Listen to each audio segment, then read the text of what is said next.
ഒരു കാര്യം ചെയ്യുമ്പോൾ അതിനൊരു ട്രാക്ഷൻ വേണം. ട്രാക്ഷൻ വരുമ്പോൾ അതിന് മോണിറ്റൈസേഷൻ ഉണ്ടെങ്കിൽ അത് റവന്യൂ ആയി മാറും. റവന്യൂ എന്ന് വെച്ചാൽ അയാൾ പറയുന്നത് അയാൾ ശരിയാണത് അങ്ങനെ ചെയ്യുവാണെങ്കിൽ അരി മേടിക്കാനാണെന്നാണ് പറഞ്ഞത്. കൃത്യമായിട്ട് പറഞ്ഞ അരി മേടിക്കാനാണെന്ന് പറയാം. ജനകീയമായിട്ട് ചില ആൾക്കാർക്ക് എന്ന് വെച്ചാൽ ഉണ്ണീനെ കേരളത്തിലെ സമൂഹം ഒരു ഇഷ്ടപ്പെടാതെ പോവുക, ആ ഒരു അവസ്ഥയിലേക്ക് എത്തിക്കുക. അവസാനം സിനിമയിൽ നിന്ന് ഔട്ടാവും. ഒരു BJP അനുഭാവിയായിട്ട് കാണുന്നു. എൻ്റെ പൊളിറ്റിക്കൽ സ്പേസ് എന്താണെന്ന് ഞാൻ കൃത്യമായിട്ട് പറഞ്ഞ ആളാണ്. എനിക്ക് ഒരു നാഷണലിസ്റ്റ് സ്പേസിൽ നിൽക്കുന്ന ആളാണ്. എനിക്ക് രാജ്യത്തിനെതിരെ വരുന്ന സംഭവങ്ങളൊക്കെ എനിക്ക് പേഴ്സണലി അത് ഓക്കെ അല്ല. ഞാൻ I am very clear about it. കൈനീട്ടം ആദ്യമായിട്ട് എനിക്ക് തോന്നുള്ളൂ. എനിക്ക് ഇത് അനുഗ്രഹം മാത്രം പോരാ. വിഷു കൈനീട്ടം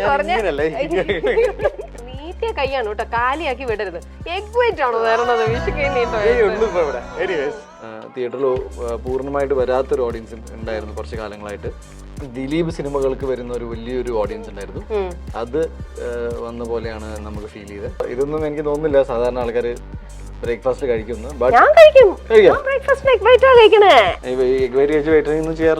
ഞാൻ ചെയ്യാറുണ്ട്, വെയിറ്റ് ട്രെയിനിങ് ചെയ്യാറുണ്ട്. പക്ഷെ ഇപ്പൊ കുറച്ച് മൈമയ്ക്ക് വിഷു കൈനീട്ടമായിട്ട് 500 രൂപ കിട്ടുന്നു. എന്റെ 10-20 വർഷത്തിന് പോലും എനിക്ക് അത്ര കിട്ടിയിട്ടില്ല.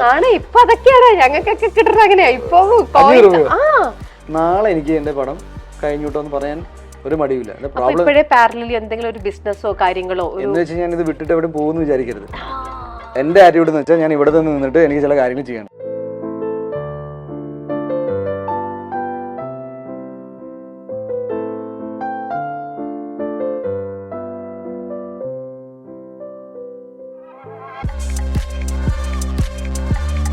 മൈൽസ്റ്റോൺ മേക്കേഴ്സിന്റെ എല്ലാ പ്രേക്ഷകർക്കും സ്വാഗതം. ഇന്ന് നമ്മൾ ഇപ്പോൾ കാണുന്നത് ഹാർവിയോറ പ്രസൻസ് ടേസ്റ്റ് ഓൺ ഡിമാൻഡ് എന്ന ഈ ഒരു പ്രോഗ്രാമാണ്. അതായത് നാളെ നമ്മൾ എല്ലാവരും വിഷു ആഘോഷിക്കുകയാണ്. ഈ വിഷു പ്രമാണിച്ച് മൈൽസ്റ്റോൺ മേക്കേഴ്സ് പുതിയതായിട്ടൊരു പ്രോഗ്രാം സ്റ്റാർട്ട് ചെയ്തതാണ് ടേസ്റ്റ് ഓൺ ഡിമാൻഡ്. അപ്പോൾ ഈ ടേസ്റ്റ് ഓൺ ഡിമാൻഡിൽ ആരുടെ കൂടെ ഇരുന്ന് എന്ത് ഭക്ഷണം കഴിക്കും എന്നൊക്കെ വിചാരിച്ചിരുന്നപ്പോഴാണ് ഇപ്പം നമ്മുടെ എല്ലാം തിയേറ്ററിൽ നല്ല സൂപ്പർ ഹിറ്റായിട്ട് ഓടിക്കൊണ്ടിരിക്കുകയാണ്. എല്ലാവർക്കും ഇഷ്ടപ്പെട്ട് എല്ലാവരും ഇരുകൈയും നീട്ടി സ്വീകരിച്ച നമ്മുടെ സ്വന്തം ഉണ്ണിക്കുട്ടൻ്റെ ഉണ്ണി മുകുന്ദൻ്റെ തന്നെ നമുക്ക് വിളിക്കാമെന്ന് വിചാരിച്ചു. അപ്പോൾ ഉണ്ണിക്കുട്ടൻ വന്നപ്പോൾ നമ്മൾ വിചാരിച്ച കൂടെ നമുക്ക് നല്ലൊരു ഉണ്ണിക്ക് പറ്റിയ ഒരു സാധനം, ഇതാണ് ഏറ്റവും ഇഷ്ടം. അപ്പൊ നാളെ വിഷു ആയിക്കൊണ്ട് ഉണ്ണി ഇത് കഴിക്കില്ല. അപ്പൊ അതുകൊണ്ട് വിഷുവിന്റെ തലേദിവസം നമുക്ക് കഴിക്കാമല്ലോ. അതുകൊണ്ട് നമ്മള് ഇപ്പൊ ഉണ്ണി ഭയങ്കര ഡയറ്റിലാണ്. അപ്പൊ അടുത്ത മൂവിക്ക് വേണ്ടിയിട്ടുള്ള പ്രിപ്പറേഷനിൽ പോയിക്കൊണ്ടിരിക്കുക. അപ്പൊ ഉണ്ണി തന്നെ പറഞ്ഞു ഉണ്ണിക്ക് ഇഷ്ടപ്പെട്ട ഭക്ഷണം ഇതാണെന്ന്. അതുകൊണ്ടാണ് കേട്ടോ ഇതൊക്കെ നമ്മൾ റെഡിയാക്കിയത്. മോർണിംഗ് ബ്രേക്ക്ഫാസ്റ്റിൽ ഇതൊക്കെ കഴിക്കുന്നു. ബേസിക്കലി ബ്ലാക്ക് കോഫി, മുന്തിരിയാണ് ഞാൻ നോക്കാറ്. പക്ഷെ ഇപ്പൊ എനിക്ക് കംപ്ലീറ്റ് ചെയ്യട്ടെ. അപ്പൊ എനിക്ക് ഒന്ന് ഓറഞ്ച് കഴിക്കണം എന്ന് തോന്നിയപ്പോ ഞാൻ പറഞ്ഞു ഓറഞ്ച് കിട്ടി. പിന്നെ എഗ് വൈറ്റ്സ് ഉണ്ട്. സോ ഇതൊന്നും എനിക്ക് തോന്നുന്നില്ല സാധാരണ ആൾക്കാർ ബ്രേക്ക്ഫാസ്റ്റ് കഴിക്കുന്നു. പക്ഷെ orange egg white and coffee അങ്ങനെ കോമ്പിനേഷൻ ഇല്ലല്ലോ. കോഫിയും എഗ് വൈറ്റും ആണ് ഇഷ്ടം. പക്ഷെ അതിന്റെ കൂടെ ഫ്രൂട്ടും കഴിക്കണമെന്നാണ് ഹെൽത്തി ബ്രേക്ക്ഫാസ്റ്റ്. അല്ല, ഞാൻ കഴിക്കുന്നത് അതിന് വേണ്ടിയല്ല. എനിക്ക് ഒരുപാട് മുട്ട കഴിക്കുമ്പോൾ നമുക്ക് ഇങ്ങനെ ചകിടിപ്പ് വരും, എന്തോ പോലെ തോന്നും. അപ്പൊ ഞാൻ ഒരു ഫ്ലേവറിന് വേണ്ടിട്ട് അങ്ങനെ കഴിക്കുന്നതാണ്, അല്ലാതെ ഫ്രൂട്ട്സ് കഴിക്കാനല്ല. ഓക്കെ. സോ ഞാനിപ്പോ again thank you so much. Jayaganesh കരിയറിലെ ഏറ്റവും എന്താ പറയാ ഒരു പ്രധാനപ്പെട്ട സിനിമയായിരുന്നു. ലൈക്ക് ഒരു പ്രോമിനന്റ് സമയത്ത് റിലീസ് ആവുകയും ചാലഞ്ചിങ് ക്യാരക്ടർ ഞാൻ ആദ്യമായിട്ട് ഡിസ്ട്രിബ്യൂഷൻ തുടങ്ങിയ സിനിമയാണ്. പ്രൊഡക്ഷനിലുണ്ട്. സോ മാളികപ്പുറം എന്ന സിനിമയ്ക്ക് ശേഷം ഏകദേശം ഒരു വർഷത്തോളം ഞാൻ ഓൾറെഡി പറഞ്ഞു ഇതൊക്കെ തുടക്കത്തിൽ. ആദ്യം ഇത് പറഞ്ഞിട്ട് ഞാൻ പറയാം. സോ ഇൻ ദാറ്റ് സെൻസ് ഭയങ്കര ഇമ്പോർട്ടൻ്റ് ആയിരുന്നു. ഈ സിനിമ ചെയ്തുകൊണ്ടിരുന്നപ്പോൾ എനിക്ക് വീൽ ചെയറിൽ ഇരുന്നിട്ടാണ് ക്യാരക്ടർ ഫുൾ കംപ്ലീറ്റ് ചെയ്തത്. Full throughout the movie കണ്ടവർക്ക് അറിയാം ആ സിനിമ. ഒരു 4-5 കിലോ ഓട്ടോമാറ്റിക്കലി ഗെയിൻ ചെയ്തു. അപ്പോൾ എൻ്റെ നെക്സ്റ്റ് മൂവിയിൽ ഞാൻ കുറച്ചും കൂടി പഴയതുപോലെ ഒന്ന് മസ്കുലറായിട്ട് നിൽക്കേണ്ട ഒരു ക്യാരക്ടറാണ്. പക്ഷെ ഇങ്ങനെ പ്രോട്ടീൻ, കുറച്ച് വൈറ്റമിൻസും കുറച്ച് കഫൈനൊക്കെ കഴിച്ചു കഴിഞ്ഞാൽ നമുക്ക് ഇങ്ങനെ ഒന്ന് മെയിൻ ചെയ്ത് കുറച്ചും കൂടി ഒന്ന് പെട്ടെന്നല്ല. ഞാൻ പിന്നെ വെയിറ്റ് ട്രെയിനിങ്ങും ചെയ്യുന്നുണ്ട് രാവിലെ. ചെയ്യാറില്ലല്ലോ. ഞാൻ ചെയ്യാറുണ്ട്, വെയിറ്റ് ട്രെയിനിങ് ചെയ്യാറുണ്ട്. പക്ഷെ ഇപ്പൊ കുറച്ച് അതെ, ഞാൻ ആ വെയിറ്റ് എടുക്കുമ്പോൾ എന്റെ വെയിറ്റാ കൂടിക്കൊണ്ടിരിക്കണേ. എന്തുകൊണ്ടാണെന്ന് എനിക്കറിയില്ല. അപ്പൊ അത് അങ്ങനെ നിൽക്കേണ്ടിരിക്കണം. എന്തായാലും ഉണ്ണിയുടെ കൂടെ കൂടിയിട്ട് ഉണ്ണിയുടെ എല്ലാം പഠിച്ചെടുക്കട്ടെ. അതിന് മുമ്പേ പറയട്ടെ ഉണ്ണി, നമ്മുടെ തൊട്ട് മുമ്പേ നമ്മുടെ ഗണേഷ് റിലീസ് ചെയ്യുന്നതിന് തൊട്ട് മുമ്പേ നമ്മൾ ലൈഫ് ഈസ് ബ്യൂട്ടിഫുൾ എന്ന് പറഞ്ഞൊരു ഷോ ചെയ്തിരുന്നു. അന്ന് ആ ഷോ ഭയങ്കര നല്ല റെസ്പോൺസ് ആയിരുന്നു ആൾക്കാർക്ക്. എസ്പെഷ്യലി മനോജ് ചേട്ടനും ജോൺ ചേട്ടനൊക്കെ വന്നില്ല. കുറെ കാര്യങ്ങളൊക്കെ ഒരുപാട് I mean you did too many things. Thank you so much. എല്ലാവർക്കും നന്ദി അതിൽ പാർട്ടിസിപ്പേറ്റ് ചെയ്ത്. പിന്നെ എനിക്ക് ഭയങ്കര ഫീഡ്ബാക്സ് വന്നു കണ്ടിട്ട് എല്ലാവരും. എല്ലാവരും ഭയങ്കരമായിട്ടും എല്ലാവരുടെയും കംപ്ലീറ്റ് കുറേ സർപ്രൈസ് ഫാക്ടേഴ്സും ഇതെല്ലാം കൂടെ വന്ന് അത് ഭയങ്കര നല്ലൊരു അപ്പൊ നമ്മൾ വിചാരിച്ചു എന്തുകൊണ്ട് വീണ്ടും നമുക്ക് ജയ ഗണേഷ് ആഘോഷിക്കാലോ എന്ന് വിചാരിച്ച് ഇങ്ങനെ എത്തി. ഓക്കെ, ഇനി നമുക്ക് വിഷുവിനെ കുറിച്ച് പറയാം. പൊതുവെ ഈ ആഘോഷങ്ങളൊക്കെ ശരിക്കും അതിൻ്റെതായിട്ടുള്ള ഒരു ട്രഡീഷണൽ രീതിയിൽ ആഘോഷിക്കാൻ അങ്ങനെ ഇഷ്ടപ്പെടുന്ന ഒരാളാണോ? നാളത്തെ വിഷുവിന് എന്താ പരിപാടി? ഞാൻ ഭയങ്കര ഇഷ്ടപ്പെടുന്ന ആളാണ്. എനിക്ക് ഭയങ്കര ഇഷ്ടമാണ് ഇങ്ങനെ നമ്മുടെ കേരളീയമായ കാര്യങ്ങളൊക്കെ അതേ രീതിയിൽ. ഗുജറാത്തിലായിരുന്നു. ഗുജറാത്തിൽ എന്റെ വീട്ടില് അച്ഛനമ്മ ഞാനും ചേച്ചിയുള്ള ഒരു വിഷു ആയിരുന്നു എപ്പോഴും. രാവിലെ വിഷു കിട്ടും. അമ്മ ഇങ്ങനെ, എനിക്ക് അത് മാത്രം ഇഷ്ടമുള്ള പരിപാടി ആയിരുന്നു. എന്ത് കഴിഞ്ഞിട്ടോ? അല്ല, ഈ രാവിലെ അമ്മ എണീപ്പിക്കുമല്ലോ, പിന്നെ ഇങ്ങനെയൊക്കെ അമ്മ പോയിക്കോട്ടെ ഇന്ന് ഞാൻ നോക്കുമ്പോ അതെല്ലാം ഞാൻ മിസ് ചെയ്യുന്നുണ്ട്. പിന്നെ എന്റെ ഒരുപാട് അത്ര ആയിരുന്നല്ലോ എൻ്റെ വീട്ടിൽ. പിന്നെ അന്ന് നമുക്ക് സ്കൂളിൽ ലീവ് ഒന്നും ഉണ്ടാവില്ല കേരളത്തിൽ പോലെ. ഗുജറാത്തിലായതുകൊണ്ട് I have to go. Vishu കൈനീട്ടം എന്ന രീതിയിലൊന്നും ഉണ്ടായിരുന്നില്ല. അമ്മ എന്തെങ്കിലും തന്നാൽ നമുക്ക് ഓക്കെ ആയിരുന്നു. മോസ്റ്റ്ലി എനിക്ക് ഇഷ്ടമുള്ളത് അന്ന് 5 rupeesന്റെ ചില്ലറയില്ലേ, റേറ്റ് കൂടിയത്, അത് കിട്ടി കഴിഞ്ഞാൽ ഭയങ്കര. ഞാൻ ഇപ്പൊ കഴിഞ്ഞ ദിവസം ഞാൻ മഹിമയായിട്ട് ഒരു ഇന്റർവ്യൂല് നിൽക്കുമ്പോൾ മഹിമ പറയാ, മഹിമയ്ക്ക് വിഷു കൈനീട്ടമായിട്ട് 500 രൂപ കിട്ടുന്നു. അപ്പൊ ഞാൻ 100 rupees എന്റെ 10-20 വർഷത്തിൽ പോലും എനിക്ക് അത്ര കിട്ടിയിട്ടില്ല. ആണ് ഇപ്പൊ അതൊക്കെയാണ് ഞങ്ങൾക്കൊക്കെ കിട്ടുന്നത്. അങ്ങനെയാ ഇപ്പൊ. അതല്ല, ചിലപ്പം 1000 കിട്ടും, ചിലപ്പോ 1000 കിട്ടും, ചിലപ്പോ മിനിമം 500 ഇപ്പത്തെ കണക്ക്. ഇപ്പൊ എനിക്ക് ഭയങ്കര റിസൾട്ട് തന്നെ. എന്റെ ചേച്ചി ബാങ്കിലാണ്. അപ്പൊ ചേച്ചി അമ്മയ്ക്ക് അവിടുന്ന് ഈ ഭയങ്കര പുതിയ നോട്ട് ഉണ്ടാവില്ല, ഫ്രഷ് ഐ മീൻ 2 rupeesന്റെ ഒക്കെ 2 രൂപയുടെ തന്നെ, അത് അയച്ചു കൊടുക്കും അമ്മയ്ക്ക്. അപ്പൊ അമ്മ പിന്നെ അതാ തരിക. ഇങ്ങനെ ഇപ്പൊ ഇങ്ങനെ മറ്റേ കൃഷ്ണന്റെ മുന്നിലേക്ക് ഇങ്ങനെ കട്ടിയായിട്ട് 2 രൂപയുടെ ഇങ്ങനെ രസാ കാണാൻ, ഒരു രസം. അപ്പഴേ വിഷു ആയിക്കൊണ്ട് ചേച്ചിയുടെ എപ്പോഴും കൈനീട്ടം വാങ്ങാറേ ഉള്ളൂ. ആർക്കും ഇതൊരു കൈനീട്ടം കൊടുത്തിട്ടില്ലേ? എന്നിട്ട് ഞാൻ കസിൻസ് ഒക്കെ ഇല്ലേ, അങ്ങനെ കൊടുക്കില്ലേ? കസിൻസുമായിട്ടുള്ള അങ്ങനെ ഒരു വെരി ഓണസ്റ്റ്, നമ്മള് ദൂരെ ആയതുകൊണ്ട് കൈനീട്ടം ആദ്യമായിട്ട് എനിക്ക് തോന്നോളും. എനിക്ക് ഇത് അനുഗ്രഹം മാത്രം പോരാ. വിഷു കൈനീട്ടം പറഞ്ഞ വിഷു കൈനീട്ടം പറഞ്ഞ എന്തെങ്കിലും തരണം. നീട്ടിയ കൈയാണ് കേട്ടോ, കാലിയാക്കി വിടരുത്. എഗ് വൈറ്റ് ആണോ തരണത് വിഷു കൈനീട്ടം? ഞാൻ പറഞ്ഞു വന്നത് അങ്ങനെ നിങ്ങൾ ദൂരെ ആയിരുന്നല്ലോ, അപ്പൊ അങ്ങനെ കസിൻസുമായിട്ട് അത്ര വിഷു ഒരിക്കലും നാട്ടിൽ വരാറേ ഇല്ല. വിഷു ഞാൻ ഇവിടെ സിനിമയിൽ അഭിനയിക്കാൻ വന്ന് കുറച്ചു കാലം ഒറ്റയ്ക്ക് നിൽക്കുന്ന സമയത്തൊക്കെയാണ് ഞാൻ പിന്നീട് എനിക്ക് ഭയങ്കര, ഞാൻ ഈ ഫോൺ രാവിലെ പെട്ടെന്ന് എണീറ്റ് നമ്മുടെ അപ്പത്തേക്കും സ്മാർട്ട് ഫോൺ ഒക്കെ വന്നല്ലോ, അപ്പോൾ അലാറം അടിച്ചിട്ട് വിഷു കണി അതൊക്കെ ആയിട്ടുണ്ട് എനിക്ക്. അപ്പൊ ഉണ്ണി ഇതുവരെ കണിയും വെച്ചിട്ടുണ്ട്. ഞാൻ ഒറ്റയ്ക്കൊന്നും എനിക്ക് പോസിബിൾ അല്ല, ഞാനത് തട്ടിക്കൂട്ട് ചെയ്യുന്ന ഇഷ്ടമല്ല. അപ്പൊ ചിലപ്പോൾ ഫോണിൽ നോക്കിയിട്ട് അങ്ങനെ അമ്മ എങ്ങനെയായിരുന്നു വെച്ചിരുന്നത് അതൊക്കെ നോക്കി അതേപോലെ ഉള്ളൂ. അപ്പൊ ഉണ്ണി ബാച്ചിലർ ആയിട്ടാണ് ഞാൻ എന്റെ ലാസ്റ്റ് ഒരു 18 വർഷം എനിക്ക് എന്റെ ഏറ്റവും ഐ തിങ്ക് ഈ അടുത്തായിട്ട് എന്റെ ഗ്രൂപ്പിൽ തന്നെ ഏറ്റവും വലിയ ബാച്ചിലർ ലൈഫ് എന്റെ. സോ അതുകൊണ്ട് നമുക്ക് തന്നെ ചില കാര്യങ്ങൾ ചെയ്യാൻ പറ്റും. ഓക്കെ.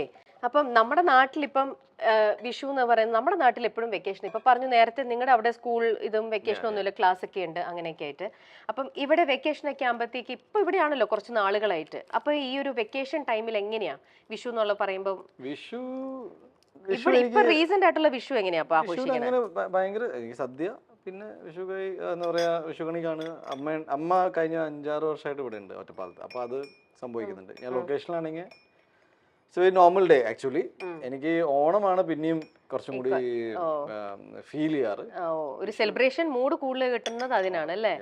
അന്ന് ഒരു കാര്യം ചെയ്യും, നാളത്തെ രാവിലെ കണി വീട്ടിൽ വെച്ചിട്ട് ഞങ്ങളെ ക്ഷണിക്കും, നമുക്ക് വന്നത് ആഘോഷമാക്കാം.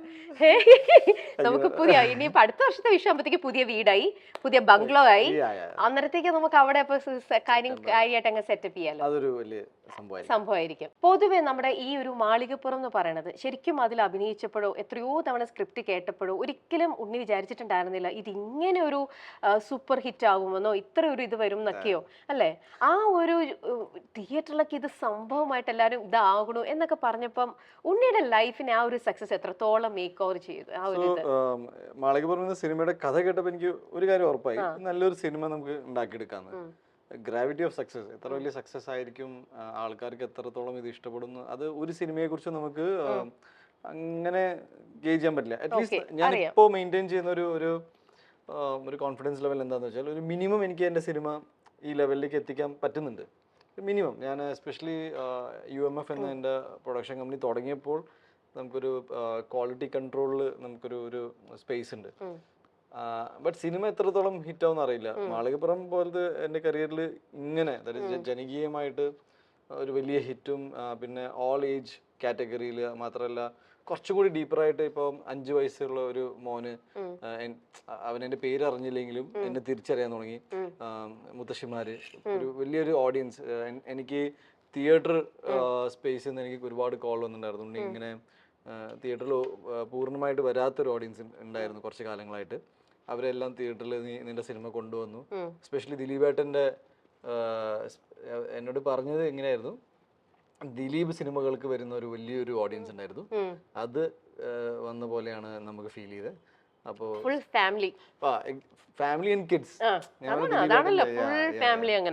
സോ വലിയൊരു സംഭവം തന്നെയായിരുന്നു. അപ്പൊ എനിക്കൊരു അടുത്ത സിനിമ ഏതാണെന്ന് ഒരു പ്രഷറല്ല, നമുക്ക് ഒരു റെസ്പോൺസിബിലിറ്റി കിട്ടിയ പോലെ തോന്നി. ഫാമിലീസ് വരുമ്പോൾ അവര് ഏകദേശം ഒരു 2000 രൂപത്തോളം അവര് ചെലവുണ്ടാവും ഒരു സിനിമയ്ക്ക് പോകുമ്പോൾ ഇന്നത്തെ കാലത്ത്. പിന്നെ 3-4 മണിക്കൂർ മാറ്റി വെക്കുക. ആൻഡ് അതൊരു നല്ലൊരു അനുഭവമായിരിക്കണം. അപ്പൊ ഞാൻ ഇങ്ങനെയൊക്കെ ചിന്തിക്കാൻ തുടങ്ങിയപ്പോൾ എനിക്ക് മനസ്സിലായി I should be more responsible and കുറച്ചും കൂടി ജനകീയമായ, മാത്രമല്ല ഒരു കുടുംബാംഗങ്ങൾക്ക് ഒരേപോലെ ഇഷ്ടപ്പെടുന്ന ഒരു സ്ക്രിപ്റ്റ് കണ്ടെത്തുക. അതിൽ പിന്നെ എനിക്ക് പെർഫോം ചെയ്യാനുള്ള ഒരു സ്പേസ് നോക്കണം. സോ എല്ലാം ഒത്തു വന്ന ഒരു സിനിമയാണ് ജയ് ഗണേഷ്. അതിനോടൊപ്പം ബാലൻസ് ചെയ്തത് ഇപ്പൊ നമ്മൾ കണ്ടുല്ലോ, നമ്മളെല്ലാം അത് കണ്ടുകൊണ്ടിരിക്കുകയാണല്ലോ. ഉണ്ണിയുടെ ഫേവറേറ്റ് കോമ്പിനേഷൻ പറഞ്ഞിട്ടാണ് ഉണ്ണി ആദ്യമേ പറഞ്ഞു എഗ്ഗും ഫ്രൂട്ടും. അതിനൊരു പ്രത്യേക രീതിയുണ്ട് ഉണ്ണി കഴിക്കുന്നത്. ആ രീതി ഒന്ന് കാണിച്ചു. അതിനെന്താ വേറെ പ്ലേറ്റ് വേണോ? വേണ്ട വേണ്ട, പ്ലേറ്റ് അധികം പ്ലേറ്റ് ഉപയോഗിക്കാറില്ല. ഒരു ബാച്ചിലറിന്റെ കൂടെ നിങ്ങൾ ഇരിക്കുന്നത്. അതെ, അപ്പൊ കൈയിട്ട് കഴിക്കുക. മുട്ട എടുക്കും, പിന്നെ ഞാനിങ്ങനെ ഇത് ഓറഞ്ച് വെക്കും. നമ്മൾ ഒറ്റയ്ക്ക് ഇരിക്കില്ല. അപ്പൊ പിന്നെ വേറെ സംഭവം ഉണ്ട്. ഇതിപ്പോ ഇങ്ങനെ നമുക്ക് കുറച്ച് ബോർ അടിച്ചു കഴിഞ്ഞാൽ നമ്മള് ഇതർ സാമ്പാർ അല്ലെങ്കിൽ ദാൽ അല്ലെങ്കിൽ പയർ ഏതെങ്കിലും ഒപ്പിക്കും, ഏതെങ്കിലും ഒരു കറി ഒപ്പിച്ച് അതിങ്ങനെ ഫില്ല് ചെയ്തിട്ട്. ഈ ഒപ്പിക്കാനാണ് ഉണ്ണി കുക്ക് ചെയ്തിട്ടാണോ? കുക്കിംഗ് ഒന്നുമില്ല, അത് വേറെ ആരെങ്കിലും ആരെങ്കിലൊക്കെ എവിടെ നിന്നൊക്കെ ഒപ്പിക്കും ഞാൻ. അപ്പൊ എന്റെ കൂടെ ട്രെയിൻ ചെയ്യുന്ന അവരുടെ അമ്മമാരോട് പറയും, ആന്റി എനിക്ക് അപ്പൊ അവരെ അങ്ങനെ ഇതാക്കി വെച്ചിട്ട് അവരുടെ മോന്റെ പ്രായമുള്ളത് ഇതിങ്ങനെ സാൻഡ്വിച്ച് റെഡിയാക്കി വെക്കും. എന്നിട്ട് ഒറ്റ കഴിപ്പ്. അപ്പം പെപ്പറോ ഉപ്പോ ഒന്നും വേണ്ട. കഴിച്ചിട്ട് പറഞ്ഞാൽ മതി. ഞാനും അങ്ങനെ ഇല്ല ഞാൻ സംസാരിക്കില്ല. ഞാനും കഴിക്കട്ടെ അങ്ങനെ ഉണ്ണിയുടെ സ്റ്റൈലില്. ഞാനൊരു ചെറിയ പീസ് എടുത്തിട്ട് ട്രൈ ചെയ്യട്ടെ. ഇതുപോലെ ഒറ്റയടിക്ക് കഴിക്കണം എന്നുണ്ടെങ്കിൽ. പക്ഷെ ഇത് സീഡുള്ള ഓറഞ്ച് അല്ലേ, ഇപ്പൊ എന്ത് ചെയ്യും? ഇല്ല, ഞാൻ ഇതുപോലെ ആക്കണില്ല, ഇങ്ങനെ കഴിക്കാം കേട്ടോ. ടേസ്റ്റി അല്ലേ? ശരിക്കും എന്താ പറയാ, മുട്ട ഇങ്ങനെ കഴിച്ചാൽ കുറച്ചും കൂടി കൂടുതൽ. അപ്പൊ ഞാൻ ഡെയിലി ഐ തിങ്ക് ശരിക്കും എക്സ്ട്രീം ഡയറ്റിലാണെങ്കിൽ, ഹൈ പ്രോട്ടീൻ ആണെങ്കിൽ ഒരു 35 to 40 eggs കഴിക്കണം. 40 മുട്ടയൊന്നും ഇങ്ങനെ എല്ലാവർക്കും ബുദ്ധിമുട്ട് ഒരു ഇങ്ങനെ ഒരു ഫൗൾ സ്മെൽ വരും. അപ്പൊ കഴിക്കാൻ പാടാണ്. അപ്പൊ കുറച്ചും കൂടി ടേസ്റ്റി ആക്കണമെങ്കിൽ ഇങ്ങനെ ഫ്രൂട്ട്സ് ആഡ് ചെയ്തിട്ട് കഴിക്കാം. അപ്പൊ 10-15 മുട്ടയൊക്കെ ഒറ്റയടിക്ക് പോകും. ഓക്കെ, ഇത് രാവിലെയും ഉച്ചയ്ക്കും വൈകുന്നേരം ഇങ്ങനെ തന്നെയാണോ? വേറെ ഒന്നും കഴിക്കില്ല? മൈൻഡ് സെറ്റ് ഭയങ്കര വേണം. അതായത് നിങ്ങൾക്ക് ബോഡി ബിൽഡ് ചെയ്യണമെങ്കിൽ ഒരു ഡിസിപ്ലിൻ എന്ന് പറഞ്ഞ സംഭവമുണ്ട്. അതിങ്ങനെ നിരന്തരം ചെയ്തുകൊണ്ടിരിക്കണം. അപ്പൊ നിങ്ങളുടെ കൂടെ ഒരാൾ കേക്ക് കഴിക്കുകയാണെങ്കിൽ കഴിച്ചോളൂ എന്ന് പറയണം. അത് നമ്മൾ കഴിക്കരുത്, നമ്മൾ ഇതന്നെ കഴിച്ചോണ്ടിരിക്കും, ഇതന്നെ കഴിച്ചോണ്ടിരിക്കണം. എന്ത് കട്ടിയുള്ള മനസ്സ് ഉണ്ണി! എന്റെ അമ്മേ, സ്ട്രോങ് മൈൻഡ്. എന്റെ മുമ്പിൽ കൂടെ ഞാൻ ഇങ്ങനെ മെൽറ്റ് ആവും. ഇല്ല, ഞാൻ എന്റെ വീട്ടിലും പറഞ്ഞിട്ടുണ്ട്. ഇപ്പൊ ഞാൻ ഡയറ്റിലാണെന്ന് പറയുമ്പോ എന്റെ വീട്ടില് ചിലർ പറയില്ലേ ഞാൻ ഡയറ്റ് ചെയ്യാണ്, അപ്പൊ നിങ്ങൾ ഇതൊന്നും കഴിക്കില്ല, എനിക്ക് ഭയങ്കര പ്രശ്നമാണെന്നൊക്കെ. ഞാനൊക്കെ അങ്ങനെ വിചാരിക്കുന്ന സമയം ഒടുക്കത്തെ കഴിവായിരിക്കും. അല്ല, അപ്പൊ ഞാൻ പറഞ്ഞ എന്റെ ഫ്രണ്ട്സോട് you can have your own diet, അല്ലെങ്കിൽ ഡയറ്റ് എന്ന് വെച്ചാൽ നിങ്ങൾക്ക് ഇഷ്ടമുള്ളത് കഴിക്കാം, എനിക്കത് ബോധർ ചെയ്യില്ല.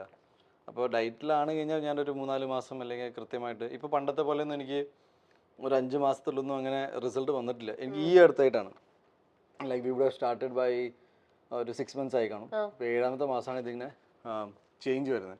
ഞാൻ ഇങ്ങനെ മാറ്റി ഇനി ഇങ്ങനത്തെ ഡയറ്റ് ആണെങ്കിലും ഞാൻ ഇങ്ങനെ മിക്സ് ചെയ്തുകൊണ്ടിരിക്കും. പക്ഷെ ക്ലീൻ ആയിട്ട് ഫുഡ് കഴിക്കാം. ഇപ്പൊ ഞാൻ കഴിഞ്ഞ 18 അല്ലെങ്കിൽ ചുരുങ്ങിയ 15 years ഞാൻ നോൺ സ്റ്റോപ്പ് ഹോട്ടലിൽ നിന്ന് ഫുഡ് കഴിക്കുന്ന ആളാണ്. അപ്പോൾ സാധാരണ നമ്മൾ കഴിക്കുന്നത് ഹോട്ടൽ ഫുഡ് കഴിച്ചു കഴിഞ്ഞാൽ വയ്യാതെ ഗ്യാസ്ട്രിക് ഇഷ്യൂസ് വരും. പിന്നെ പക്ഷെ ഞാനിങ്ങനെ ഭയങ്കരമായിട്ട് ഇങ്ങനെ മാറ്റി കഴിക്കുന്ന ആളല്ല. ദാൽ ചപ്പാത്തി ദാൽ. ഇപ്പോൾ പ്രോട്ടീൻ ഭയങ്കരമായിട്ട് വേണമെങ്കിൽ ചിക്കനും ഫ്രൈ കഴിക്കില്ല. ഞാൻ ഇങ്ങനെ അൽഫാം അല്ലെങ്കിൽ തന്തൂരി. സോ എൻ്റെ റൂട്ടീൻ ചെയ്ത് ഞാനൊരു ഹോട്ടലിൽ പോയി കഴിഞ്ഞാൽ ഞാൻ റെഗുലർ അവിടെ തന്നെ പോകും, അതേ സീറ്റിൽ പോയിരിക്കും.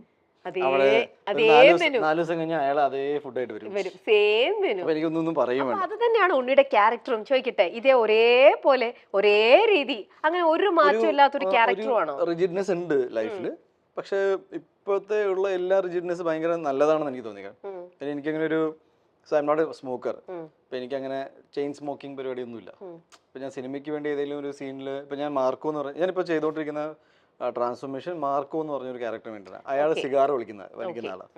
അപ്പൊ ആ ക്യാരക്ടറിന് വേണ്ടി ഞാൻ ചിലപ്പോൾ എനിക്ക് വലിക്കേണ്ടി വരും. അതർവൈസ് എനിക്ക് അങ്ങനത്തെ ടെൻഡൻസി ഇല്ല. പിന്നെ I'm not in to liquor. എനിക്ക് സോഷ്യലൈസിംഗിന്റെ പേരിലും പോലും ഞാൻ അങ്ങനെ ഡ്രിങ്ക്സ് കഴിക്കാറില്ല. I had my first beer when I was 25. 25 വയസ്സിൽ ആദ്യമായിട്ട് ബിയർ കഴിച്ചത്. 25 വയസ്സിൽ തന്നെ ഞാൻ കുറച്ച് ആ വർഷം എനിക്ക് തോന്നുന്നു ഞാൻ ലിക്കർ കഴിച്ചു കാണും കൂടുതൽ കമ്പാരിറ്റീവ്ലി. പക്ഷെ ആ വർഷമാണ് ഞാൻ ആദ്യമായിട്ട് മാല ഇട്ടത്. പിന്നെ എനിക്ക് അങ്ങനെ ഒരു എന്താ പറയാ, നമ്മൾ ഈ ഇത്രയും ട്രെയിനിങ് ചെയ്യുമല്ലോ, ഞാൻ എടുക്കുന്ന എഫേർട്ട് എനിക്ക് അറിയാം. ഇപ്പൊ ഒരു വിസ്കി കഴിച്ചാൽ ഇത്രയും കാലറീസ് കയറും, എനിക്ക് വയ്യാണ്ടാവും. പിന്നെ എനിക്ക് എസ്പെഷ്യലി നമ്മൾ ചുറ്റും എനിക്ക് ആൾക്കാർ ഹോസ്പിറ്റലിൽ പോകാന്ന് പറഞ്ഞാൽ എനിക്ക് ട്രോമയാണ്. എനിക്ക് ട്രോമയാണ് എന്ന് വെച്ചാൽ നിസ്സാര കാര്യമല്ല. അപ്പൊ എൻ്റെ വീട്ടിൽ ഞാൻ എൻ്റെ അമ്മയോട് അച്ഛനോട് പറഞ്ഞിട്ട്, ഞാൻ ഉണ്ടെന്ന് വിചാരിച്ചിട്ടും എന്താ പറയാ, ഇങ്ങനെ don't be casual about life. ഇങ്ങനെ ഫുഡ് കഴിക്കുവാണെങ്കിലും ഒന്ന്. ഇപ്പൊ എൻ്റെ അമ്മ, ഞാനിപ്പോ ഒരു അമ്മ ഷീ ടേൺ 16 ആവും. അപ്പോൾ എൻ്റെ അമ്മയുടെ ഫുൾ ലൈഫ് കിച്ചണിൽ തന്നെയാണ്. മീൻസ് എനിക്കറിയാലോ, വേറെ അങ്ങനെ പ്രത്യേകിച്ച് യാത്രകൾ ചെയ്യാനുള്ള ഒരു സംവിധാനം ഉണ്ടായിരുന്നത് നമുക്ക് നമ്മുടെ കപ്പാസിറ്റിയിലും ഉണ്ടായിരുന്നില്ല. അപ്പൊ ഞാൻ വിചാരിച്ചു, ഓക്കെ, അമ്മേനെയും ചേച്ചീനെയും ചേച്ചിയുടെ മോളിനെയും ഈ 3 പേരും എന്താ പറയുക, ഗേൾസ് ഞാൻ സിംഗപ്പൂർ വിട്ടു. എൻ്റെ ഒരു ഫ്രണ്ട് അവിടെ ഉണ്ട്. സോ എൻ്റെ ഫ്രണ്ട് അവരെല്ലാവരും പോയി വന്നു. ഇനി സോഷ്യൽ മീഡിയയിൽ ഒരുപാട് ആൾക്കാർ പലതും വെച്ചിട്ട് ഉണ്ണിയുടെ അടുത്ത് കാര്യങ്ങൾ ചോദിക്കുന്നു. അതിന് ഉണ്ണിയുടെ ശബ്ദത്തിൽ അത് അങ്ങനെ വരണു ഇങ്ങനെ വരണു, കുറെ നെഗറ്റീവ് കാര്യങ്ങളും ഒക്കെ ഉണ്ണി പറഞ്ഞതാണെന്നൊക്കെ പറഞ്ഞിട്ടും ഓഡിയോ ഒക്കെ പുറത്തേക്ക് വരുന്നുണ്ട്. എന്താ ഉണ്ണി അതിനെ കുറിച്ച് പറയാനുള്ളത്? അതിന്റെയൊക്കെ ആവശ്യം ഉണ്ടെന്ന് തോന്നുന്നുണ്ടോ? നടക്കുന്നുണ്ട് ഇപ്പൊ ഈ ടൈമിൽ. ഐ തിങ്ക് ഒരു സീസൺ ആയതുകൊണ്ട് അത് അങ്ങനെ പോട്ടെ എന്ന് വെച്ചേക്കാം. അല്ല, നമ്മളിങ്ങനെ എല്ലാത്തിനോടും നമ്മളിങ്ങനെ കാണുമ്പോൾ നമ്മൾ പ്രതികരിക്കണമെന്നുണ്ടോ, അതോ എനിക്കറിയില്ല. ഞാനിങ്ങനെ ഓരോ വിഷയത്തിൽ പ്രതികരിക്കുന്ന ആളൊന്നുമല്ല. പക്ഷെ എൻ്റെ പ്രതികരണങ്ങൾ ഞാനിപ്പോ ഐ തിങ്ക് എനിക്ക് തോന്നി കുറച്ച് ഇപ്പോൾ PM-നെ വിഷ് ചെയ്ത സംഭവങ്ങൾ അപ്പോൾ ഒരു BJP അനുഭാവിയായിട്ട് കാണുന്നു. എൻ്റെ പൊളിറ്റിക്കൽ സ്പേസ് എന്താണെന്ന് ഞാൻ കൃത്യമായിട്ട് പറഞ്ഞ ആളാണ്.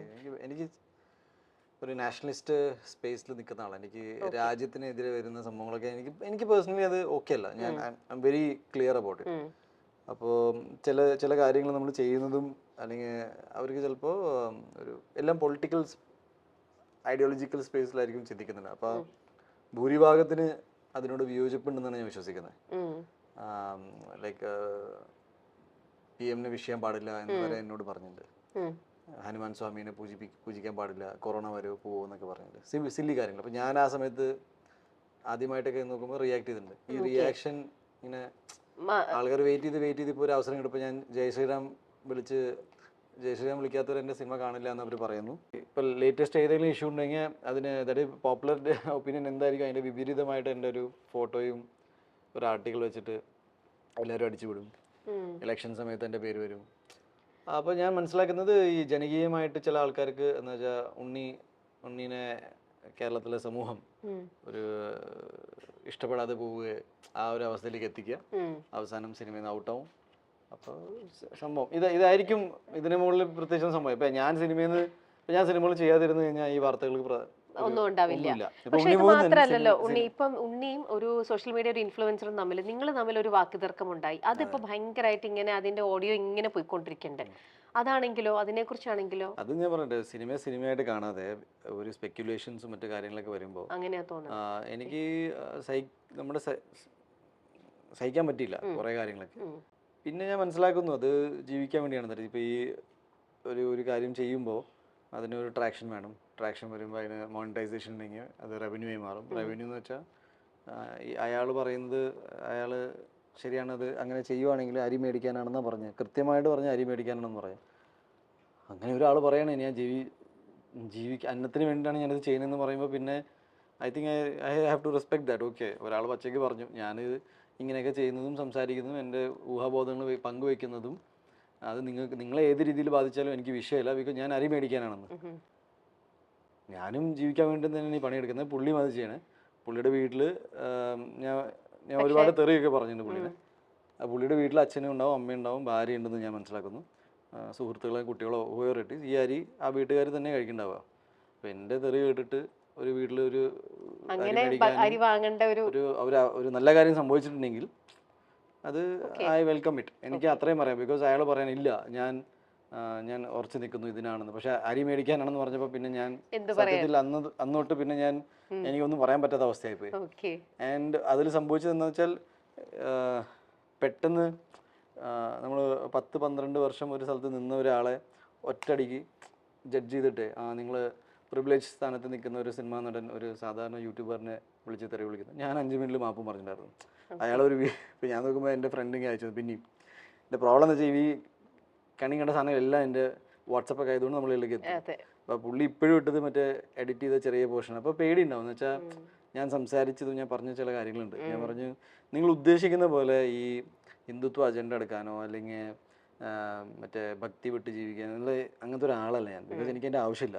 ഞാൻ വന്ന സാഹചര്യം വെച്ച് നോക്കുകയാണെങ്കിൽ എനിക്ക് അതിൻ്റെ ആവശ്യമില്ല. ഞാൻ ഭയങ്കര പാഷനേറ്റ്ലി നിങ്ങൾ വിചാരിക്കുന്ന മുന്നേ 18 വർഷമായി. ഇപ്പം നിങ്ങൾ ചിലപ്പോൾ കാണുമ്പോൾ 12 വർഷമായി സിനിമയിൽ. പക്ഷേ എൻ്റെ ഇപ്പോൾ എനിക്ക് 35 വയസ്സ് പറയുന്നില്ലേ, ഞാനെപ്പോഴും ആലോചിക്കുകയാണെങ്കിൽ എൻ്റെ 18 വയസ്സ് മുതൽ ഞാൻ ഇതിൽ ഇൻവെസ്റ്റ് ആയി പോയി. അതിൽ 12 വർഷം ഞാൻ ഒറ്റയ്ക്ക് ജീവിക്കുകയാണ്. എന്തിനെന്ന് നോക്കുമ്പോൾ ഇന്നും മൊത്തം വിവാദങ്ങളും പറയാത്ത കാര്യങ്ങളും വരും. അപ്പോൾ ഞാൻ കഴിഞ്ഞ ദിവസമാണ് ഞാൻ സംസാരിക്കുമ്പോൾ എൻ്റെ അമ്മ പറയുന്നത്, ഇതിന് വേണ്ടിയിട്ടാണോ നീ ഇതിലേക്ക് വന്നത്? കേൾക്കണം. നിനക്ക് സിനിമയിൽ അഭിനയിക്കണമെന്നുണ്ടായിരുന്നു, സിനിമയിൽ അഭിനയിച്ചു, മതിയാക്കി കൂടെ എൻ്റെ അമ്മയ്ക്ക് അറിയാം ഇത് എനിക്ക് നാളെ നിർത്താൻ ഉള്ള മൈൻഡ് സെറ്റ് ഉണ്ട്. എനിക്ക് നാളെ എനിക്ക് എൻ്റെ പടം കഴിഞ്ഞിട്ടോ എന്ന് പറയാൻ ഒരു മടിയില്ല. എന്തെങ്കിലും ഒരു ബിസിനസ്സോ കാര്യങ്ങളോ എന്ന് വെച്ചാൽ ഞാൻ ഇത് വിട്ടിട്ട് എവിടെ പോകുന്നു വിചാരിക്കരുത്. എന്റെ ആറ്റിറ്റ്യൂഡ് എന്ന് വെച്ചാൽ ഞാൻ ഇവിടെ നിന്ന് നിന്നിട്ട് എനിക്ക് ചില കാര്യങ്ങൾ ചെയ്യണം. ഞാൻ പറഞ്ഞു വന്നത് ഒരു വ്യക്തിയുടെ മൈൻഡ് സെറ്റ് പറയാണ്. അല്ലാതെ നമ്മളിത് ഇപ്പൊ സംഭവം എന്ന് വെച്ചാൽ നമ്മൾ കാലം മാറുന്നതനുസരിച്ച് എന്നിൽ മാറ്റങ്ങൾ വന്നില്ലെങ്കിൽ ഞാൻ ഔട്ട്ഡേറ്റഡ് ആയി പോകും. ഇന്നത്തെ സോഷ്യൽ സ്പേസ് അത് കുറച്ച് പേരേ ഉള്ളൂ. ഞാനത് മൊത്തത്തിൽ മലയാളി സമൂഹം അങ്ങനെ ആയി എന്ന് പറയുന്നില്ല, ചെറിയ ആൾക്കാർ. ഇത് നമ്മൾ മീഡിയയിൽ ഉള്ളതുകൊണ്ട് പെട്ടെന്ന് വരികയാണ്. ഞാൻ പറഞ്ഞില്ല, ഇപ്പം എനിക്കിതൊക്കെ വരും. ഞാൻ എത്ര ഒഴിവാക്കി നിന്നാലും ആരെങ്കിലും അയച്ചു തരും. Tendency to see and read is there. ഇതിൽ റിയാക്ട് ചെയ്യാതെ പോയവരുണ്ട് നടന്മാർ, ഒരുപാട് പേര്.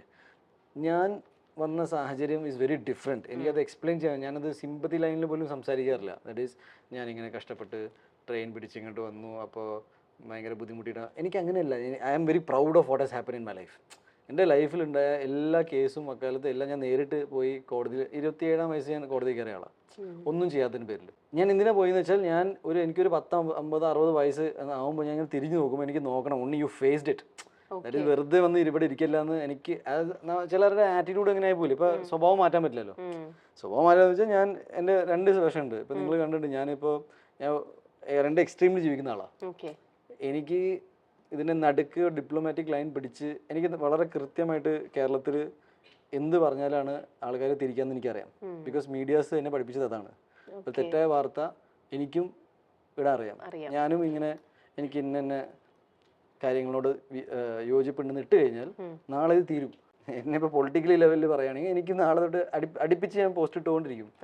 6 മാസം പോസ്റ്റ് ഇട്ടുകൊണ്ടിരിക്കും. അപ്പോൾ ആൾക്കാർ ചോദിച്ചു, ഇവൻ മാറിയല്ലോ, ഇവൻ ഇപ്പോൾ നമ്മുടെ ആളായി മാറി എന്ന് പറയിപ്പിക്കാൻ വലിയ പാടൊന്നുമില്ല.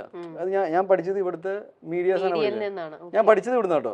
Don't be offended. ബിക്കോസ് ഞാൻ സാധാരണ ഒരാളാണ്. എനിക്ക് കൃത്യമായിട്ട് തന്നെ ഞാൻ എന്തുകൊണ്ടത് ചെയ്യുന്നില്ല എനിക്ക് പറ്റില്ല എന്ന് വെച്ചാൽ നമ്മളങ്ങനെ ആയിപ്പോയി. എൻ്റെ അടുത്ത് ഒരുപാട് പേര് പറയുന്നുണ്ട്, ഒരുപാട് ഐഡിയാസ് നമുക്കുണ്ട്. ബിക്കോസ് നമ്മളും സിനിമ എടുക്കുന്ന ആൾക്കാരാണ്. ഞാനിപ്പോൾ 12 വർഷമായിട്ട് സിനിമകൾ എടുക്കുമ്പോൾ എനിക്ക് എന്തെങ്കിലുമൊക്കെ അറിയുന്ന ഒരു ഉറപ്പുണ്ടാവല്ലോ. 3 സിനിമകൾ. അപ്പോൾ then it comes down to about how ethically strong you are. പൈസയ്ക്ക് വേണ്ടി നിങ്ങൾക്ക് നിങ്ങളുടെ എത്തിക്സ് മാറ്റി വയ്ക്കാൻ പറ്റുമോ, മാറ്റി വയ്ക്കാതിരിക്കുമോ, നിങ്ങൾ പൊളിറ്റിക്കൽ രീതിയിൽ ചിന്തിക്കാൻ പറ്റുമോ. ഞാൻ പണ്ട് തൊട്ടേ പറയണേ, ഞാൻ എൻ്റെ അമ്മ ഏറ്റവും കൂടുതൽ ആഗ്രഹിച്ചത് ഞാൻ ഇതൊരു ആർമി അല്ലെങ്കിൽ പോലീസ് ആവാനാണ്. എന്ന് വെച്ചാൽ ഞാൻ ചെറുപ്പം മുതൽ എങ്ങനെയാണ് ഒരു ഘട്ടത്തിൽ എന്നെ കൊണ്ടത് പറ്റിയില്ല. എനിക്ക് അതിൻ്റെ ഭയങ്കര റിഗ്രറ്റ് ഉണ്ട്. എന്നെ കൊണ്ടത് പറ്റിയില്ലല്ലോ, അത് മറക്കാൻ പറ്റില്ല. ബിക്കോസ് എന്നെ കൊണ്ട് പറ്റിയില്ല. അതുകൊണ്ടാണ് ഇന്നിപ്പോൾ ഒരു സോൾജിയർ ആവാൻ അങ്ങനത്തെ ഒരു മൂവിയിൽ അഭിനയിക്കണം ഭയങ്കര എന്നുള്ളത് ആഗ്രഹമുണ്ട്. ഭയങ്കര ഒരു ആഗ്രഹമാണ്. ഭയങ്കര ആഗ്രഹമുണ്ട്. എനിക്ക് പട്ടാളത്തിൽ ചേരുന്ന കുട്ടികളോടും ഭയങ്കര റെസ്പെക്റ്റ് ആണ്. പട്ടാളത്തിലുള്ള ചേട്ടന്മാരോടും ഭയങ്കര റെസ്പെക്റ്റ് ആണ്. ബിക്കോസ് നമ്മളെ കൊണ്ട് ഒന്നും പറ്റാത്ത കാര്യങ്ങളാണ് അത്. അവരുടെ ലൈഫ് സ്റ്റൈൽ, അവര് കുടുംബം വേറെയാണ്. എന്തിന് ചോദിച്ചാൽ ഈ നാഷണലിസ്റ്റ് സ്പേസ് ആണ്, രാജ്യത്തിന് വേണ്ടിയിട്ടാണ്. ഒറ്റ ചോദ്യം, അവരുടെ പൊളിറ്റിക്സ് എന്തായിരിക്കും? അവരുടെ പൊളിറ്റിക്സ് എന്തായിരിക്കും? അവരവിടെ ഇരുന്നിട്ട് ഇന്ന പാർട്ടിക്ക് വോട്ട് ചെയ്യുമെന്നല്ല പറയാം. അവര് ബോർഡറിന്റെ അടുത്ത് ആരാണ് ഇങ്ങോട്ട് വരെ അവനെ വെടിച്ചില്ല, ഇത്ര മാത്രമേ ഉള്ളൂ. അപ്പോൾ അവിടെ മറ്റേ ഹ്യൂമൻ റൈറ്റ്സ് സംസാരിക്കാൻ പോരുത്. കുറെ പേര് ഇവിടെ ഇരുന്ന് പറയില്ലേ, അവര് വന്നപ്പോ ഭയങ്കര മോശപ്പെട്ട വെടിവെച്ചു. അവര് വെടിവെച്ചില്ലെങ്കിൽ അയാള് സമാധാനമായിട്ട് ഉറങ്ങുന്നത്. എന്റെ ഐഡിയോളജി, എന്റെ കാര്യങ്ങളൊന്നും അങ്ങനെ ഞാനിങ്ങനെ കേട്ടോണ്ടിരിക്കുമ്പോൾ എനിക്കറിയാം. എന്റെ ഫ്രണ്ട്സ് എന്നോട് പറഞ്ഞു ഗുജറാത്തില്, അപ്പൊ 2 പോസ്റ്റ് ആദ്യം 2 പോസ്റ്റ് ഇട്ട് കഴിഞ്ഞാൽ തീരും നിന്റെ പ്രശ്നം. ഇതിലിപ്പോ എന്തിനാണ് ഇതിനെ കടിച്ചു പിടിച്ചിരിക്കുന്നതെന്ന്. അപ്പൊ ഞാൻ പറഞ്ഞു, അങ്ങനെ തീർക്കാനല്ലല്ലോ നമ്മളിങ്ങനെ നിൽക്കുന്നത്. ശരിയാണ്, ഒരു ഭൂരിഭാഗം ആൾക്കാരൊക്കെ നമ്മളെ ഇപ്പൊ താല്പര്യമില്ല എന്ന് പറയുന്നു. ശരി, താല്പര്യമില്ല എന്ന് പറഞ്ഞപ്പോൾ താല്പര്യമില്ല, അപ്പൊ എന്ത് ചെയ്യാൻ പറ്റും? അപ്പൊ ഞാൻ ഇന്ന് ഈ പ്രശ്നം വന്നു, അപ്പൊ ഞാൻ എന്റെ വ്യക്തിത്വം മാറ്റിയെന്ന് വെച്ചോ. 10 വർഷം കഴിഞ്ഞിട്ട് എനിക്ക് പുതിയൊരു പ്രശ്നം വരും. ദാറ്റ് ഈസ് അന്നത്തെ ഒരു 10 വർഷം കഴിഞ്ഞിട്ട് ഒരു ഇഷ്യൂ ഉണ്ടാവും. അപ്പോൾ ആൾക്കാർ പറയും, എടാ നീ ഇത് ഇങ്ങനെ ചെയ്താൽ തീരും. അപ്പോൾ ഞാൻ പിന്നെയും മാറും, അങ്ങനെ മാറും. അപ്പോൾ ഞാൻ വയസ്സാം കാലത്ത് ഞാൻ ഒന്ന് തിരിഞ്ഞു നോക്കുമ്പോൾ എനിക്ക് എന്നെ ഫേസ് ചെയ്യാൻ പറ്റില്ല. Is what I feel. ഇതാണ് എൻ്റെ സ്കൂളിൽ എൻ്റെ ടീച്ചേഴ്സ് എന്നെ പഠിപ്പിച്ചുകൊണ്ടിരുന്നത്. I'm still very closely connected to my teachers. എൻ്റെ പ്രൈമറി ടീച്ചേഴ്സുമായിട്ട് എനിക്ക് അവർ ഞാനിടുന്ന വാട്സപ്പ് സ്റ്റേറ്റസ് ഒക്കെ ആണെങ്കിൽ അവർ റിപ്ലൈ എപ്പോഴും ചെയ്യാറുണ്ട്. എന്തായെന്ന് ചോദിക്കും. എൻ്റെ മലയാളം സിനിമയുടെ ചില സീൻസ് കണ്ടിട്ട് ഈ സബ് ടൈറ്റിൽ വരുന്ന മുന്നത്തെ സീൻസ് ഒക്കെ കണ്ടിട്ട് ചോദിക്കുന്നത്, explain us what are you saying. I enjoy all of that. ശരിക്കും ഉണ്ണി എന്ന് പറയുന്ന ഒരാള് കര തീർന്ന നല്ലൊരു ആക്ടറാണ്. ഉണ്ണി നല്ലൊരു ഡയറക്ടേഴ്സ് ആക്ടർ ആയിട്ടാണോ തോന്നണേ, അതോ നല്ലൊരു ആക്ടർ? It's always good. ഒരു നമ്മളെ ഗൈഡ് ചെയ്യുന്ന ഒരാളുണ്ടെങ്കിൽ കുറച്ചും കൂടെ ബെറ്റർ. ഇറ്റ്സ് ഓൾവേസ് ഒരു ഇമോഷണൽ ഗ്രാഫ് ഒക്കെ മെയിൻറ്റെയിൻ ചെയ്യാൻ പറ്റും. ഇത് ഇങ്ങനെ ബിക്കോസ് നമ്മൾ അറിയാം, സിനിമ ചിലപ്പോൾ 10ാമത്തെ സീൻ കഴിഞ്ഞിട്ടായിരിക്കും 1ാമത്തെ സീൻ എടുക്കുക. നമ്മൾ എന്തെങ്കിലും റിപ്പീറ്റ് ആസ് എൻ ആക്ടർ എന്തെങ്കിലുമൊക്കെ റിപ്പീറ്റ് ചെയ്ത് വരുവാണെങ്കിൽ ഭയങ്കര നല്ല റിലേഷൻഷിപ്പ് ഉണ്ടെങ്കിൽ അയാൾ പറയും, നമ്മൾ ഒഫൻഡഡ് ആവില്ല. നമ്മൾ കൂടുതൽ സിനിമ ചെയ്യുന്നതോറും ഞാൻ മനസ്സിലാക്കുന്നത്, ഞാനിപ്പോൾ എനിക്ക് എൻ്റെ ഡയറക്ടേഴ്സുമായിട്ട് നല്ലൊരു റാപ്പോ ബിൽഡ് ചെയ്യാൻ നോക്കാറുണ്ട്. So that they feel free to come and tell, എടാ നീ ഇത് ചെയ്യേണ്ട, ഇത് ഭയങ്കര ബോറാണ്. അതാണ് ഇപ്പൊ ഞാൻ നോക്കാറുള്ളൂ. ഒരു നല്ല കഥയോടൊപ്പം ഈ ഡയറക്ടറുമായിട്ടുള്ളൊരു റിലേഷൻഷിപ്പ് അത് ഭയങ്കര ഇമ്പോർട്ടന്റ് ഒരു ആക്ടറിന്. അങ്ങനെയാണെങ്കിൽ ഒരു ആക്ടറിന് ഈ ഒരു സ്കിൻ കളർ എന്ന് പറയുന്നതിനകത്ത് എന്താ എനിക്ക് തോന്നുന്നത്? ഒരിക്കലും അത് മാറ്റർ ചെയ്യുന്ന കാര്യമല്ല. ഒരു ആക്ടറിനെ സംബന്ധിച്ച് ഒരു രീതിയിലും അത് ഇതാവുന്ന കാര്യമല്ല. നോ ആക്ച്വലി ഞാൻ പറയണത് ഇപ്പൊ ഈ ഏതൊരു കലയായിക്കോട്ടെ, ഇപ്പൊ തന്നെ ഞാനത് ചോദിക്കാൻ തന്നെ കാരണം ഇപ്പൊ നമ്മുടെ ഇവിടെ ഭയങ്കര ഇതായിക്കൊണ്ടിരിക്കുന്ന വിഷയം തന്നെ ഫെയർ സ്കിൻ വേണമെന്ന് പറയുന്നത് കല ഡിമാൻഡ് ചെയ്യുന്നതേ ഇല്ല. കലയിലില്ല, അത് സൊസൈറ്റിയിൽ അതുണ്ട് ഭയങ്കരമായിട്ട്. നിങ്ങളത് ശ്രദ്ധിച്ചു നോക്കണം. ഇപ്പൊ കല്യാണത്തിന് പെൺകുട്ടികൾ ഒരുങ്ങുന്നില്ലേ, മാറ്റി വെച്ചൂടെ എല്ലാവരും. അത് ഞാൻ നോക്കുമ്പോൾ മേക്കപ്പ് ഇടുന്നത് ബ്ലാക്ക് ഈ ഫെയർ സ്കിന്നും അല്ലെങ്കിൽ ഡാർക്ക് സ്കിൻ മാത്രമല്ല, രണ്ടുപേരും മത്സരിച്ചിട്ട് ആൺകുട്ടികൾ ഇപ്പൊ ഇടുന്നുണ്ട്. ഇപ്പൊ ആൺകുട്ടികളും മേക്കപ്പ് ഇടുന്നുണ്ട്. സോ മേക്കപ്പ് എന്ന് പറയുന്നത് ഐ തിങ്ക് ഒരു സെൽഫ് ബൂസ്റ്റിംഗ് മാത്രമാണ്. ബട്ട് ആർട്സിൽ അല്ലെങ്കിൽ സിനിമയിൽ അതിന് ടെക്നിക്കൽ പ്രാധാന്യം മാത്രമേ ഉള്ളൂ. ഒരു ക്യാമറാമാൻ ഒരു ലൈറ്റപ്പ് സെറ്റ് ചെയ്യുമ്പോൾ എല്ലാവരും ഒരു സിമിലർ സ്കിൻ ടോണിൽ ഹോൾഡ് ചെയ്യാൻ ഒരു ക്യാമറാമാൻ പറയാണ്, നിങ്ങളെല്ലാവരും ഒരേ ടോണിൽ മേക്കപ്പ് ചെയ്താലേ എനിക്ക് എൻ്റെ ലൈറ്റപ്പ് സെറ്റ് ആവില്ല, അല്ലെങ്കിൽ ഒരാൾ ഭയങ്കര വേറെ ലെവലിൽ നിൽക്കും. ഇതാണ് സിനിമയിൽ ഇതിൻ്റെ ആവശ്യം. തിയേറ്ററിൽ ആക്ച്വലി ഒരു ആർട്ടിസ്റ്റ് പെർഫോം ചെയ്യുമ്പോൾ അവരുടെ എക്സ്പ്രഷൻ ഫസ്റ്റ് സീറ്റ് റോളിരിക്കുന്ന ആൾക്കും ലാസ്റ്റ് റോളിരിക്കുന്ന ആൾക്കും ഒരേപോലെ ഹോൾഡ് ചെയ്യാനാണ് ഈ മേക്കപ്പ് ഇടുന്നത്. സോ കലയിൽ skin tone is definitely not a concern. അപ്പോൾ ഇപ്പം സത്യഭാമ ടീച്ചർ പറയുന്ന ഒരു ഇഷ്യൂനോട് ഉണ്ണിക്ക് തീരെ എതിർപ്പ് തന്നെയാണ്, അതിന്റെ ഒരു ആവശ്യമേ ഇല്ല. എതിർപ്പ് മാത്രമല്ല, എന്ന് വെച്ചാൽ സത്യത്തിൽ അങ്ങനത്തെ ടോക്കിന് പ്രശസ്തിയില്ല. അത് അങ്ങനെ അതൊരു ഭയങ്കര ഹാർഷായിട്ട് എനിക്ക് ഫീൽ ചെയ്യുന്നത്. പെട്ടെന്ന് നമ്മൾ പറയില്ല ഇങ്ങനെ ഉപയോഗിച്ച ചില വാക്കുകൾ. ഐ തിങ്ക് അവർക്കും ഒരു പോയിന്റിൽ റിയലൈസ് ആവും. ദാറ്റ് ഈസ് അങ്ങനെ ചിലപ്പോൾ അവർ തമ്മിൽ ഞാനെപ്പോഴും മനസ്സിലാക്കിയത് ഭയങ്കര ഫ്രിക്ഷനിൽ നിൽക്കുന്ന ആൾക്കാർ പിന്നീട് ഭയങ്കര സുഹൃത്തുക്കളായി മാറുക ചെയ്യാം. അങ്ങനെ ആവട്ടെ, അതാണ് ആവേണ്ടത്. ബിക്കോസ് അതൊരു സ്പോട്ട് ഓഫ് ദ മൊമെന്റിൽ പറഞ്ഞു കാണുന്നു വിശ്വസിക്കാം. പറഞ്ഞത് തെറ്റായി പോയി. ബിക്കോസ് ഇപ്പം ഞാൻ വെളുത്തതായതുകൊണ്ടോ അല്ലെങ്കിൽ ഒരാൾ കറുപ്പായതുകൊണ്ട് സിനിമയ്ക്ക് ഒന്നും സംഭവിക്കാമെന്നില്ല. ആർട്ടായിട്ട് തന്നെ നിൽക്കുള്ളൂ. സോ ദാറ്റ് ഈസ് സ്കിൻ കളറിനകത്ത് ഒരു ഇതും ഇല്ല ഇല്ല ഇല്ല ഇല്ല ഓക്കെ ഓക്കെ